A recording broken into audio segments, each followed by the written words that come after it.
श्री बंशीधर ब्रजवासी। माननीय सभापति महोदय, प्राप्त सूचनानुसार जिला कार्यक्रम पदाधिकारी स्थापना वैशाली के पत्रांक 304 दिनांक 31/1/2025 द्वारा बच्चों की आपार आईडी बनाने के काम में शिथिलता का आरोप लगाकर दर्जनों शिक्षकों के 1 सप्ताह के वेतन की कटौती की अनुशंसा कर दी गई है। वहीं दूसरी ओर BLO के कार्य में लापरवाही का आरोप लगाकर प्रखंड विकास पदाधिकारी और मुजफ्फरपुर के ज्ञापांक 374 दिनांक 22/2/25 द्वारा लगभग 2 दर्जन शिक्षकों का वेतन स्थगित कर दिया गया। ज्ञात हो कि निदेशक प्रशासन सह अपर सचिव शिक्षा विभाग के ज्ञापांक 1937 दिनांक 18/9/24 द्वारा निर्देश दिया जा चुका है कि किसी भी कर्मी का वेतन अवरुद्ध नहीं किया जाए। कार्य में लापरवाही या शिथिलता की स्थिति में विभागीय कार्रवाई का प्रावधान है और अनधिकृत अनुपस्थिति की स्थिति में ही उक्त कार्य दिवस के वेतन कटौती का निर्देश है। इसके साथ ही शिक्षकों से गैर शैक्षणिक कार्य लिए जाने पर माननीय सर्वोच्च न्यायालय भारत द्वारा भी रोक लगाई जा चुकी है। अतः मैं शून्यकाल के माध्यम से शिक्षकों से आपार आईडी निर्माण और BLO जैसे गैर शैक्षणिक कार्य में शिक्षकों की प्रतिनियुक्ति पर प्रभावी रोक और मनमाने तरीके से विभागीय निर्देश के विपरीत शिक्षकों का वेतन रोकने के दोषी पदाधिकारियों के विरुद्ध कार्रवाई के संबंध में राज्य सरकार से एक स्पष्ट वक्तव्य की मांग करता हूँ। ठीक। जानना चाहता हूँ कि जो जानकारी दी गई है, बागमती प्रोजेक्ट आपका 1 दशक से अधिक से चल रहा है और इसमें 1,23,760 परिवारों को आपने चिन्हित किया जो बास भूमिहीन परिवार है और उसमें से मात्र 41,938 परिवारों को अभी तक आपने भूमि मुहैया कराई है। तो इस प्रकार से तो 1/3 अभी तक आपने किया है और 1 दशक से अधिक बीत गया, तो शेष को करने में कितना समय लगेगा? इसको कब तक कर दीजिएगा? अभियान चला करके जल्द से जल्द करा दीजिए, जो बास भूमिहीन परिवार है उसको भूमि मिल जाए।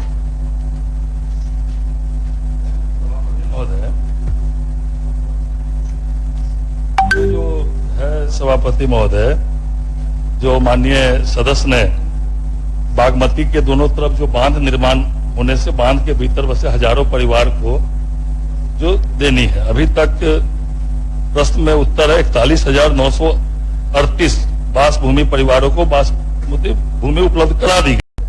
श्री बंशीधर ब्रजवासी। माननीय सभापति महोदय, प्राप्त सूचनानुसार जिला कार्यक्रम पदाधिकारी स्थापना वैशाली के पत्रांक 304 दिनांक 31/1/2025 द्वारा बच्चों की आपार आईडी बनाने के काम में शिथिलता का आरोप लगाकर दर्जनों शिक्षकों के 1 सप्ताह के वेतन की कटौती की अनुशंसा कर दी गई है।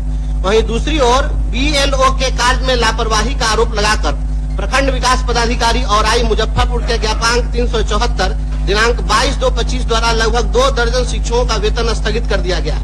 ज्ञात हो कि निदेशक प्रशासन सह अपर सचिव शिक्षा विभाग के ज्ञापांक 1937 दिनांक 18/9/24 द्वारा निर्देश दिया जा चुका है कि किसी भी कर्मी का वेतन अवरुद्ध नहीं किया जाए। कार्य में लापरवाही या शिथिलता की स्थिति में विभागीय कार्रवाई का प्रावधान है और अनधिकृत अनुपस्थिति की स्थिति में ही उक्त कार्य दिवस के वेतन कटौती का निर्देश है। इसके साथ ही शिक्षकों से गैर शैक्षणिक कार्य लिए जाने पर माननीय सर्वोच्च न्यायालय भारत द्वारा भी रोक लगाई जा चुकी है।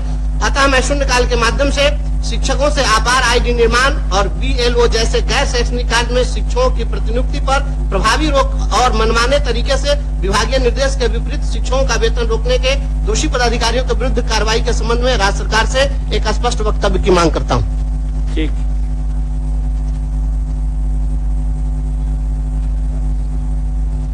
प्रभारी मंत्री बिहार अभियंत्रण शिक्षा सेवा। प्रभारी मंत्री। मैं बिहार अभियंत्रण शिक्षा सेवा नियमावली 2021, बिहार अभियंत्रण शिक्षा सेवा नियमावली 2022, राजकीय अभियंत्रण महाविद्यालय एवं राजकीय पॉलिटेक्निक संस्थान प्रयोगशाला सहायक संवर्ग नियमावली 2023, राजकीय अभियंत्रण एवं राजकीय पॉलिटेक्निक प्रारूपक संवर्ग नियमावली 2021 तथा राजकीय अभियंत्रण महाविद्यालय एवं राजकीय पॉलिटेक्निक संस्थान प्रयोगशाला सहायक संवर्ग नियमावली 2023 की निर्गत अधिसूचनाओं की एक प्रति सदन की मेज पर रखता हूँ। ठीक।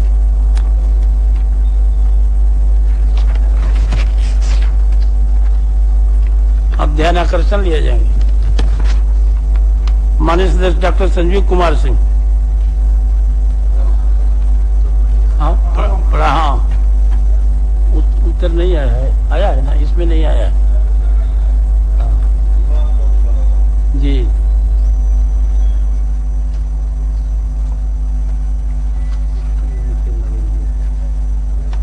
आ गया है।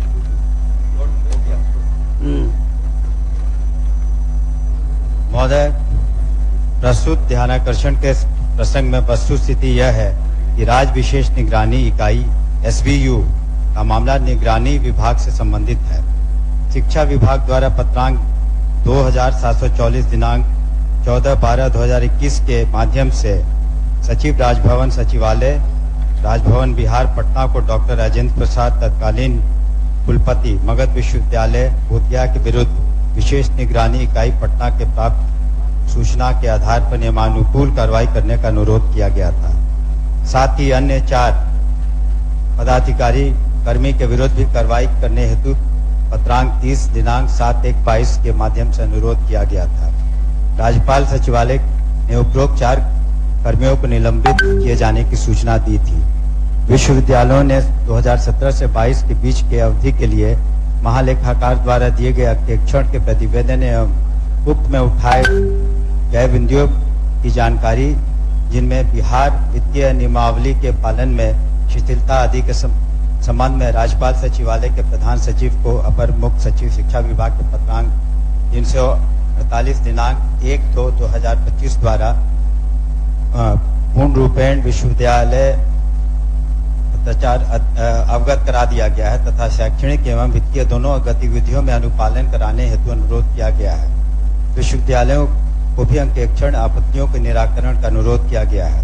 साथ ही शिक्षा मंत्री बिहार मैंने भी अपनी अध्यक्षता में विश्वविद्यालय के साथ आयोजित बैठक 11/2/25 में भी कुलपतियों को महालेखाकार द्वारा उठाई गई आपत्तियों के निराकरण हेतु निर्देश दिया है। इसके पूर्व में भी मैंने 2 बैठकें की थी, जिसमें जो अंकेक्षण जो रिपोर्ट थे महोदय उसके बारे में जिक्र किया था और विभाग ने भी अलग अलग विश्वविद्यालयों की जो समीक्षाएं की थी, जो भी ऑडिट रिपोर्ट आया है उसका कंप्लायंस करने के लिए और जो फाइनेंशियल जो नियम है उसका अनुपालन करने के लिए। धन्यवाद। मामले की गंभीरता इतनी ही है जो कि विभाग पत्र और अनुरोध बस इसी में फंसी हुई।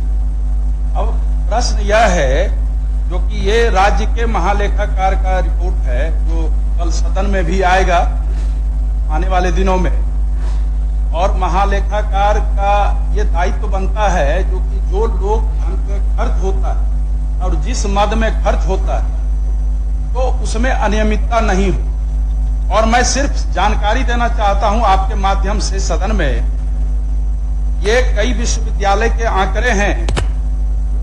ये पाटलिपुत्र विश्वविद्यालय 2,72,00,000, वीर कुंवर सिंह 142 करोड़, LN मिथिला 1,45,00,000, तिलका मांझी भागलपुर 4 करोड़, BN मंडल 5 करोड़। तो इस तरह से महालेखाकार की आपत्ति दर्ज की गई है। और मेरे ध्यानाकर्षण के जो दूसरे पारा है, दूसरा, अभी भी अधिकांश विश्वविद्यालयों में बिहार राज्य विश्वविद्यालय अधिनियम के नियमों परिनियमों तथा बिहार राज्य वित्त नियमावली। अब प्रश्न है, मंत्री महोदय बैठक करते हैं कुलपति जी के साथ, लेकिन बैठक के बाद लूट की गति और बढ़ जाती है। उसको कहा जाए तो कि एक भी, चूंकि बिहार राज्य विश्वविद्यालय अधिनियम के प्रावधान है उसके तहत ही विहित प्रक्रिया अपनाते हुए करना है। और सभी जगह डेमोक्रेटिक बॉडी बनी हुई है, वित्त समिति है, सिंडिकेट है, सीनेट है, लेकिन ये आज 10 वर्षों से चला आ रहा है। तो क्या सरकार खुली छूट दे रखी है उन लोगों को? राज्यपाल महोदय के पास पत्र जाना, पैसा तो सरकार देती है, सरकार ने उस मामले में तो कोई इंटरेस्ट नहीं लिया अभी तक, सिर्फ पत्र दे दिया। क्या पत्र देने से ही ये मामला संभल जाएगा सभापति महोदय? ये मामला सदन में कई बार आ चुका है। मुझे लगता है जो कि इस पर आपको भी पहल करने की जरूरत है, नहीं तो ये लोगों का पैसा, छात्रों का पैसा, या सरकार जो उसके विकास के लिए देती है, भ्रष्टाचार शून्य नीति अपनाती है। मुख्यमंत्री चाहते हैं सबको विश्वविद्यालय में विकास हो, सब जगह आधारभूत संरचना में वृद्धि हो, लेकिन उस मामले में जो गत खर्च जो किए गए हैं विश्वविद्यालय के द्वारा, उस पर कोई संज्ञान नहीं लिया गया है। मैं चाहता हूं अगर पत्र से ही होगा तो मुझे नहीं लगता है सरकार का पैसा ऐसे ही जाता रहेगा। मुझे लगता है इस पर सदन की समिति बननी चाहिए, और नहीं तो मंत्री जी क्या करेंगे इसमें, चूंकि ये मामला बहुत हल्का नहीं है, इसको हल्के में मंत्री महोदय नहीं लेना चाहिए। क्योंकि एक विश्वविद्यालय के बारे में मैं कह रहा हूं, दिया गया 142 करोड़ और अनुपयोगी पुस्तकों के भी क्रय का प्रावधान है। जो संबंधित डीन होंगे, संबंधित हेड होंगे, उसके माध्यम से जो लिस्ट बनेगा और जिसमें कमीशन थोड़ी ज्यादा होती है वही पुस्तक खरीद लिया जाता है, ई पुस्तक खरीदा जाता है, आउटसोर्सिंग में है। किसी का जवाब तो नहीं आया है, सिर्फ पत्र विभाग से दिया गया है।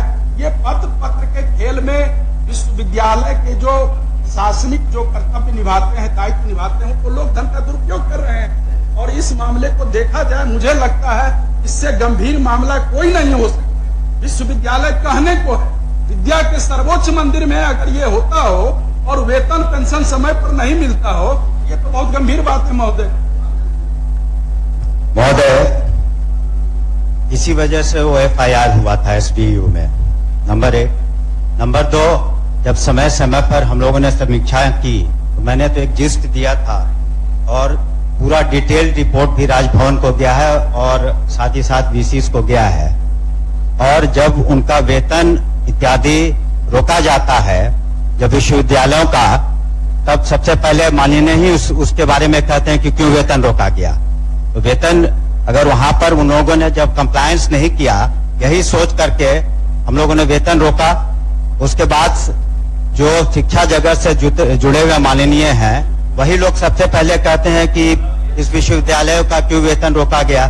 तो विश्वविद्यालयों का वेतन रोकना उसका कारण था कि सभी कंप्लायंस जो भी ऑडिट ऑब्जेक्शन उसका हम लोग किया जाए। 2 तरह के ऑडिट ऑब्जेक्शन होते हैं। एक तो उसमें होता है कि जो नियमतः जो बातें नहीं हुई हैं, तो उसमें होता है कि आपने एडमिनिस्ट्रेटिव फेलियर है और उसमें सजेस्टिव इन नेचर होता है कि आप इसमें अमुक स्टेप लें ताकि सुधार हो सके। और जहां पर दूसरे तरह का नेचर होता है, जहां ऑडिट स्पष्ट रूप से कहता है कि इसमें गबन हुआ है। जब वो कहेगा ऑडिट रिपोर्ट कि इसमें निश्चित रूप से अनियमितता ही नहीं, इसमें राशि का गबन हुआ है, तो ऐसे केस में FIR होता है। तो जहां हम लोग ने समीक्षा की, पूर्व में हमारे जो भी विभागीय अध्यक्ष ने समीक्षा की होगी, तो उसमें जहां गबन का मामला था उसमें FIR हुआ और SBU के अंतर्गत है। अभी भी हम हाउस को आश्वस्त करना चाहते हैं कि जहां भी स्पष्ट रूप से गबन का मामला होगा तो FIR संबंधित जो जिन लोगों ने दुरुपयोग किया, उस राशि का गबन किया, उनके विरुद्ध होगा। लेकिन जो ऑडिट रिपोर्ट में सजेस्टिव इन नेचर है उसके बारे में, और जो इन्होंने जिक्र किया 4-5 विश्वविद्यालयों का, उसके बारे में जो उसको हम लोगों ने भी देखा है। और निश्चित रूप से अगले 1 महीने में जो सदन खत्म हो जाता है तो उसके हम लोगों ने स्पेशल ऑडिट टीम भी बनाई है हर एक विश्वविद्यालय को। माननीय सदस्य को हम बोलना चाहेंगे, स्पेशल ऑडिट टीम भी हर एक विश्वविद्यालय के लिए बनाई है। 2 तरह के ऑडिट होते हैं, एक तो स्टैट्यूटरी ऑडिट होता है और एक जो इंटरनल ऑडिट उनका होता है, और एक ऑडिट हम लोगों ने टीम बना करके भेजा है। उनकी भी रिपोर्ट आएगी कि जहां स्पष्ट रूप से गबन है तो उस पर FIR निश्चित रूप से जो कानूनी प्रक्रिया है होगी। इसमें किसी को बचाने और इसका प्रश्न नहीं उठता है। माननीय सदस्य को यह भी बताना चाहिए कि जिस तरह की स्थिति थी विश्वविद्यालयों में, सभी लेट थे सेशंस। आज मात्र 3 विश्वविद्यालय हैं जहां सेशन लेट नहीं है, और अन्य जो सुविधाएं हैं या छात्रों को हम लोग जो मदद करना चाह रहे हैं वो सब कर रहे हैं। तो इसमें किसी तरह से विभाग जो भी अगर दोषी होगा उन्हें बख्शेगा नहीं। जो हमारी स्पेशल ऑडिट टीम है उनका भी रिपोर्ट आना शुरू हो गया है, और इन विश्वविद्यालयों पर जिसका जिक्र माननीय सदस्य ने कहा उस पर विशेष निगरानी है। उनका रिपोर्ट आते ही, ये ऑडिट रिपोर्ट है, फिर हम लोग ऑडिटर्स की टीम करके और विभागीय समीक्षा करके जो भी उचित निर्णय होगा उसमें विभाग हिचकेगा नहीं। अलग से कोई कमेटी की आवश्यकता नहीं है। हम आश्वस्त करना चाहते हैं सदन को भी, महोदय आपको भी, ये चिंता का विषय है। निश्चित रूप से हम संज्ञान लिए हुए हैं, और जैसे ये सेशन खत्म होगा जो उचित कानूनी कार्रवाई होगी, जिसकी जितनी गलती होगी, अगर उस तरह की अनुशंसा हम लोग राजभवन भी करेंगे, और अगर सरकारी राशि का स्पष्टतः दुरुपयोग हुआ होगा तो जो कानूनी प्रक्रिया है उसको हम लोग निश्चित रूप से अपनाएंगे। धन्यवाद। महोदय एक आग्रह है महोदय, माननीय सदस्यों को एक परिधि में ला करके बदनाम किया जा रहा है। मंत्री महोदय से हम लोगों ने अनुरोध किया था कुलपति का वेतन रोके, लेकिन शिक्षा विभाग सभी शिक्षकों का या पेंशनरों का सबका वेतन पेंशन रोकती है। ये तो मंत्री महोदय नहीं कहते हैं। मंत्री महोदय को हम लोगों ने कहा था आप कुलपति का वेतन रोकिए, लेकिन मंत्री महोदय समूचे विभाग जो है शिक्षकों और वेतन पेंशन शिक्षकों का रोकती है। दूसरी बात, जब महालेखाकार के यहाँ से ये लगभग सभी वित्तीय वर्ष का उपयोगिता नहीं दिया जा रहा है विश्वविद्यालय के बारे में, ये मंत्री महोदय नहीं कह रहे हैं। मंत्री महोदय तो विहित प्रक्रिया बता रहे हैं, जो कि कोई अगर गबन का आरोप होगा तो एफआईआर किया जाएगा, तो उपयोगिता तो वो नहीं देगा और वो अपने पद अपने कार्यकाल को समाप्त करके चले जाएंगे। फिर आप क्या करेंगे? मेरा कहना है उपयोगिता अगर नहीं देता है, इसके लिए आप कोई भी कार्रवाई विभाग नहीं कर रही है, और फलाफल यही है अरबों अरबों की रुपए की राशि लूटी जा रही है, और छात्र छात्राओं के हित को नजरअंदाज करके, शिक्षक और शिक्षकेतर कर्मचारियों के हित को नजरअंदाज करके। मुझे लगता है अगर ऐसा ही करना है मंत्री महोदय, तब तो खैर करें, तब कोई बात ही नहीं है। अगर महालेखाकार के द्वारा ये स्पष्ट मैं मंत्री महोदय को दे भी देता हूं, और मंत्री महोदय देख लें कितने कितने ये 2-3 वित्तीय वर्ष के मामले हैं, क्योंकि कितने कितने रुपये का गबन हुआ। अगर उपयोगिता नहीं हुआ है तो गबन हुआ है। महोदय मैं बताना चाहूंगा कि जो भी बातें ये करे हमारे संज्ञान में हैं। दूसरी बात है कि ये कहना कि अनापत्ति पर जो आप यूटिलिटी सर्टिफिकेट देते हैं उसमें सुधार नहीं हुआ है, इन्होंने देखा नहीं है। उसमें जो राशि का उपयोग नहीं हुआ था, जिस तरह से हम लोगों ने कार्रवाई की और जितनी राशियों का उन्होंने उपयोग नहीं किया, तो उसके बारे में उन राशियों को हमने लौटवाया है। बहुत कम राशि रह गई है विश्वविद्यालयों में जिसका उपयोग नहीं हुआ, और पुनः उसका आवंटन हम लोग कर रहे हैं। तो जो भी कड़ाई, आप ये भी समझे कि जो कार्रवाई 1976 का बिहार यूनिवर्सिटीज एक्ट है, उसके तहत जो सरकार की जिम्मेवारी बनती है वो सरकार निश्चित रूप से अच्छे तरीके से कर रही है। ऐसी बात नहीं है कि वहां पर जो है कि छात्र छात्राओं को अहित किया जा रहा है। ये इनकी गलत धारणा है माननीय सदस्य की, कि छात्र छात्राओं के जो उनका भविष्य है उसको देखते हुए हम लोग इस तरह की कार्रवाई कर रहे हैं। आगे हम लोग निश्चित रूप से, हमने तो स्पष्ट रूप से कहा कि जो समीक्षा के दौरान गबन के मामले आएंगे तो एफआईआर होगा। जैसा कि माननीय सदस्य ने कहा है कि संवैधानिक एक संस्था है, वो ऑडिट रिपोर्ट आता है, उसमें कोई आया था, ये रिपोर्ट आया था, अभी एक रत्ती भी संतुष्टि नहीं है। अच्छा ठीक है, नहीं महोदय, अगले ऐसा नहीं है। ऐसे तो बस ये अब छात्राओं से शुल्क लिया जाता है, उसको भी लूटा जाता है। गलती कुलपति का है तो कार्रवाई कुलपति में होना चाहिए, वीसी में होना चाहिए, सब होना चाहिए। तो वो शिक्षकों पर कार्रवाई क्यों हो रही है? वो जो है वहाँ कर्मियों पर कार्रवाई क्यों हो रही है? माननीय मंत्री जी, आपके माध्यम से जो हम कहना चाहते हैं माननीय मंत्री जी को, 18 तारीख को रखा जाएगा। चलिए, माननीय सदस्य अजय कुमार सिंह नहीं है, माननीय मोहम्मद शोएब भी नहीं है, राजीव कुमार नहीं है, राजीव कुमार है। अब पढ़ा हुआ तो माना ही जाएगा। उत्तर तो प्राप्त हुआ है। हेलो, इस संबंध में बताना चाहेंगे कि पूर्व में भी Barauni thermal, Barauni fertiliser, Barauni Kanpur pipeline, राष्ट्रीय उच्च पथ 31, गंगा